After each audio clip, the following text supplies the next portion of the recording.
Yo, another day, another tattoo session. Kaya naman, nagpunta na ako kina Boss Jonel dahil dito tayo magtatatuan. At ito yung kliyente natin, naalala nyo pa ba siya? Siya yung ginagawan ko ng Chicano tattoo. Mukhang ready na siya masaktan. Pero napakabait ng bossing natin na yan. So tuwing magsisession kami, talaga nang binubusog niya tayo ng masasarap na pagkain. Kaya naman ganado tayo na magtrabaho. Kaya palaging salamat sa paglibre mo, bossing. Pero bago yun, hindi natin makakalimutan na i-shoutout si Ink Positive para sa stencil primer namin. Naghanap ka ba ng stencil na kapit-kapit? Kay Ink Positive ka na. Lumapit, ilapat na natin dito yung stencil ko. So pwestuhan pa lang, alam mo nang masakit to. Aminado yung kliyente natin na masakit nga dito sa part na to. Dahil naranasan niya na to, dahil meron siyang old tattoo sa kabila. Same position din. Kwento niya nga kung gaano kasakit talaga dito. Kaya nasabi ko na lang na mararamdaman mo yun ulit. Tao yung bossing natin pero ready na talaga siya. Talagang hindi na siya mapipigilan para mabuo na daw yung full sleeve na pinapangarap niya. Ikatlong session na namin to. Isang session na lang talagang matatapos ng Chicano tattoo na to. Parehas kami excited dahil pagkatapos nito ay full back naman yung gagawin namin. Pero religious tattoo naman yung atake namin. Panigurado, mahaba na naman yung session na pagsasamahan namin ni Bossing. Sa piyesang to, gumamit ako ng 23RM at saka 15RM ng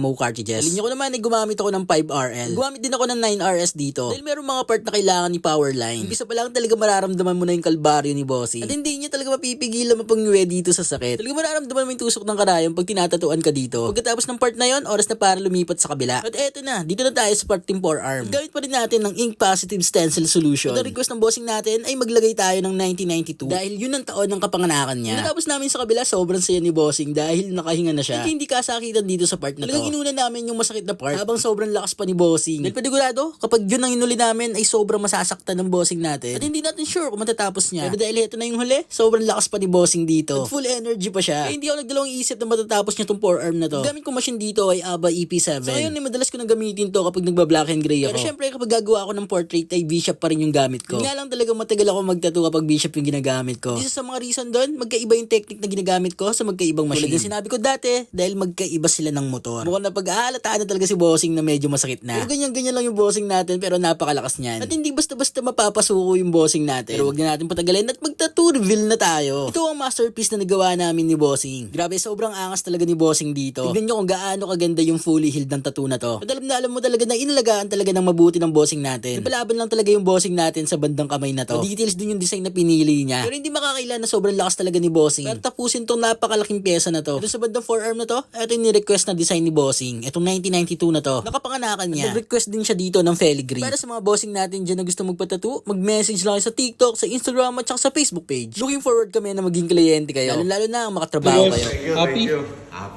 Happy. Ipakita mo muna. Yeah! Mas mo, boss. Hindi ko papapasok si Macy's ngayon. Masakit. Boss, salamat. Salamat ko, salamat. Boss, Sige. Tol. At maraming salamat sa pagsabay mo sa tattoo session ko for today.